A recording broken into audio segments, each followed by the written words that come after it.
Olá pessoal, na videoaula de hoje a gente vai continuar o nosso estudo sobre a modelagem do banco de dados. Então, a gente já viu até agora que inicialmente o modelo de dados ou a representação inicial dos nossos dados ela é feita através de uma descrição textual, um levantamento de requisitos que representam um domínio específico que é o nosso minimundo. Então, a descrição informal em língua natural, feita tanto por nós especialistas em banco de dados, administradores de banco de dados, os DBAs, quanto com a participação muito ativa do cliente, do principal interessado no sistema. O primeiro passo desse mapeamento, que é o passo mais importante, é a construção do modelo conceitual. A gente já viu, então essa construção, apesar de ser intuitiva, ela não é feita de forma automática, ela não tem regra exata de mapeamento. Por isso, ela garante a nossa empregabilidade. Tá? Ela tem que ser feita através de um ser humano que tem o raciocínio e interpretação, a capacidade de interpretação da semântica por trás do texto. Na aula de hoje, nessa semana, a gente vai conhecer o próximo modelo. Na verdade, a gente vai conhecer duas coisas. Tanto o modelo lógico em si, que é o modelo compreendido pelo SGBD, que o SGBD, o Sistema de Gerenciamento de Banco de Dados, consegue gerenciar, consegue manter. Tá? E além desse modelo constituído por tabelas, tabela também conhecida como relação, daí o nome modelo relacional. Então, além de conhecer as tabelas ou o modelo relacional em si, o modelo lógico, a gente também vai conhecer as regras de transformação, essa seta daqui, ó. As regras de transformação entre o modelo conceitual, que a gente já viu, e o modelo lógico. Como a gente viu na primeira semana, na nossa primeira aula presencial, o modelo relacional ele foi introduzido desde a década de 70 por um pesquisador que era muito ligado à indústria também, que é o Edgar Cord. Esse modelo, baseado em tabelas, ele é muito fortemente apoiado na teoria de conjuntos matemáticos, onde uma tabela é um conjunto que tem vários elementos. A gente viu também que o nome desses elementos são instâncias. Cada linha de uma tabela é uma instância. E a estrutura da tabela, ou os campos da tabela, a gente viu na primeira semana, que é conhecido como esquema. Já é?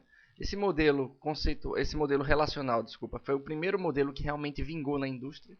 A gente viu por ele ser intuitivo e principalmente pelo surgimento dos primeiros SGBDs relacionais na década de 80, isso aí vingou realmente no mercado. E até hoje a gente usa os SGBDs relacionais. Então, na teoria, pessoal, o modelo relacional representa um banco de dados através de um conjunto de relações. Várias relações, como o próprio nome diz, relações são elementos interrelacionados, então essas relações são as tabelas, e essas tabelas têm uma interrelação entre si. A gente vai ver mais detalhes daqui a pouquinho. Então, essas relações, elas contêm atributos e elas armazenam tuplas. Em outras palavras, as relações são, cada relação é uma tabela, cada atributo é um campo dessa tabela, um cabeçalho, e cada tupla, também conhecido como linha, ou uma nomenclatura mais oficial que a gente viu na primeira semana, são as instâncias da tabela. Então, durante a apresentação, pessoal, durante essa videoaula, eu vou falar tanto usar o termo relação quanto usar o termo tabela. Tá? Por ser modelo relacional, eu vou usar mais o termo relação.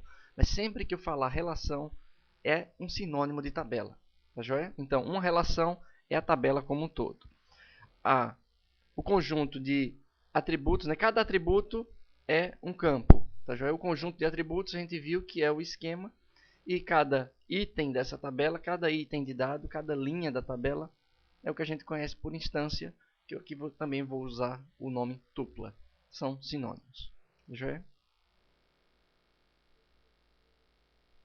Então, na prática, o banco de dados ele é representado por uma coleção de tabelas. Na teoria, o nome correto seriam relações, mas o nome que vingou mesmo na prática foi tabela.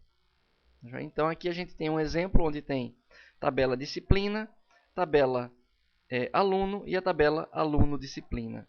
Perceba que, enquanto a tabela disciplina coleciona ou armazena os dados das disciplinas e a tabela aluno os dados dos alunos, a tabela aluno-disciplina ela relaciona ou ela liga um aluno à respectiva disciplina cursada. A gente vai ver como fazer esse mapeamento. Só que, ao definir os atributos de uma tabela, no modelo conceitual, aquele que a gente já viu na aula passada, cada entidade ou cada relacionamento poderia ter atributos. Esses atributos eram os nomes dos campos. Só que quando a gente refina para o modelo relacional ou modelo de tabelas, então a gente já está pensando, que faz parte do modelo lógico, né? Então a gente já está pensando em agregar mais informações, mais detalhes para detalhar, para especificar o esquema ou as restrições de integridade do meu esquema. Já então, além de especificar o nome dos atributos, como idade do funcionário, titulação do professor, nota do aluno, nesses exemplos aqui, a gente tem que dizer qual tipo de cada atributo, né? E além disso, caso haja outras restrições, também devem ser especificadas. Por exemplo, a idade tem que estar entre 15 e 80. Acima de 80, por lei, tenho que aposentar o funcionário. E abaixo de 15 é ilegal. Titulação do professor, graduado, mestre, doutor, ou poderia acrescentar aqui especialista. Nota do aluno, tem que ser de 0 a 10. Então, tudo isso aí a gente viu que são restrições de integridade que a gente define durante a especificação do esquema, ou durante a especificação dos atributos de uma tabela, né?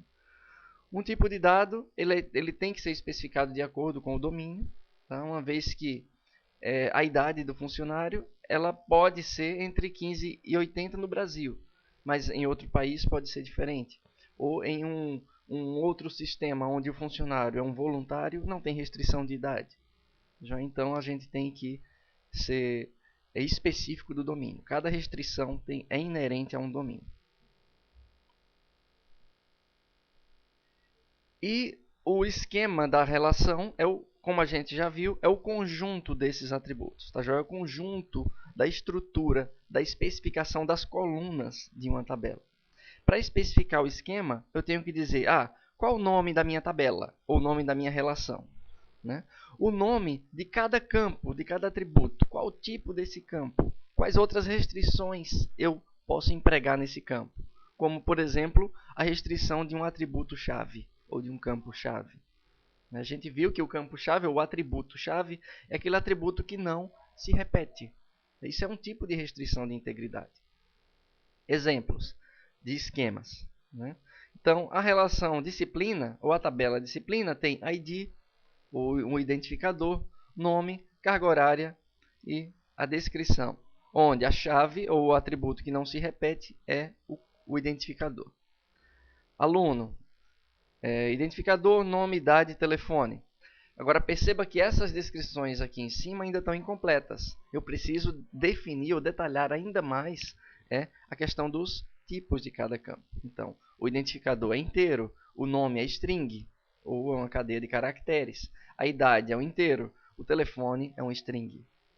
Então, a definição dos tipos, tanto essa definição daqui dos tipos, como a definição do atributo ser chave ou outras restrições que a gente vai ver, tudo isso faz parte das restrições de integridade ou da definição detalhada do esquema.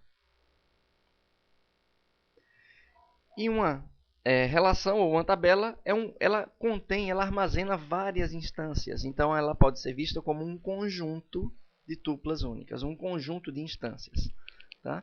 Então, não existem duas linhas que repitam o valor de um determinado atributo. Caso isso aconteça, esse atributo é tido como chave. É o atributo único, não repetido entre instâncias.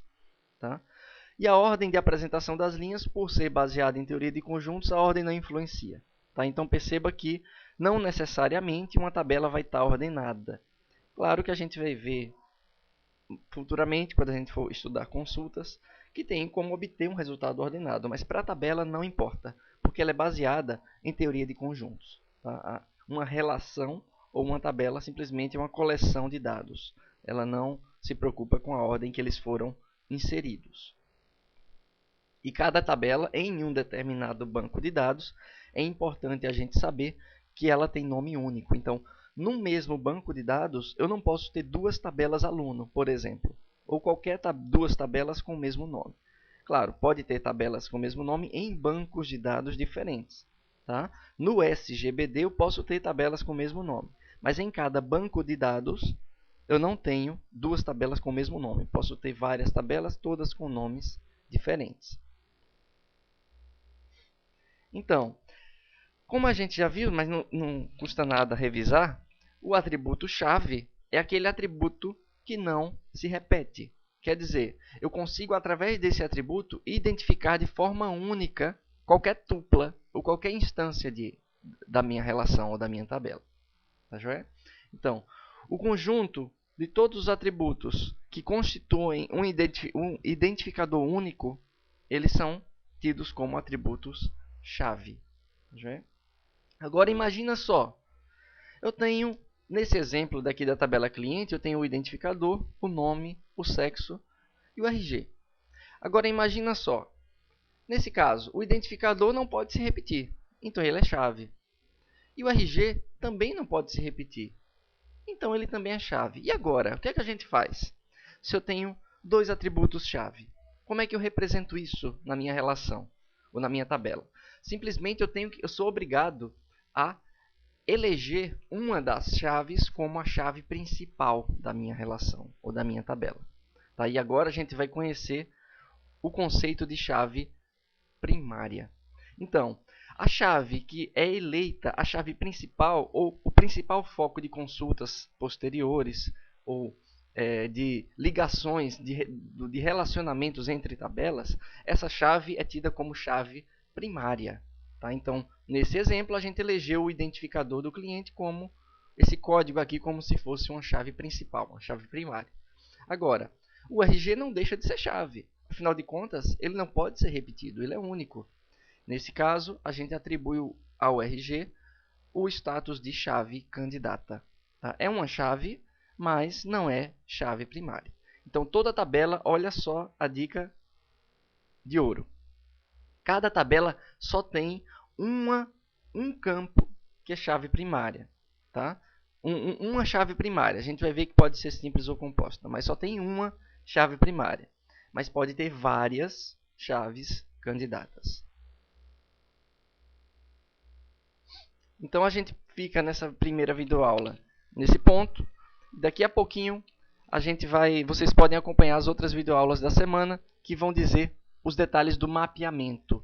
Quer dizer, como eu parto do meu modelo conceitual, do meu conjunto de entidades e relacionamentos e chego a um conjunto de tabelas muito bem definidas e interrelacionadas. Então a gente vai ver que existem regras para cada tipo de entidade, ou dependendo do relacionamento, dependendo da cardinalidade do relacionamento, ele também pode virar relação, ele também pode virar tabela. Tá? E como fazer a ligação, o relacionamento, o interrelacionamento entre tabelas. Tá? Então não se preocupem que vocês vão ver que são regras bem intuitivas, regras diretas e muito mais... uma vez que a gente sabe essas regras, é muito mais fácil, muito mais imediato fazer esse mapeamento. Tá? Então, a parte mais difícil, a parte mais elaborada da resolução do problema, vocês já viram, que é a construção do modelo conceitual a partir de descrições textuais. Então, vamos praticar e fixar bem os conceitos. Tá? Então, até a próxima videoaula.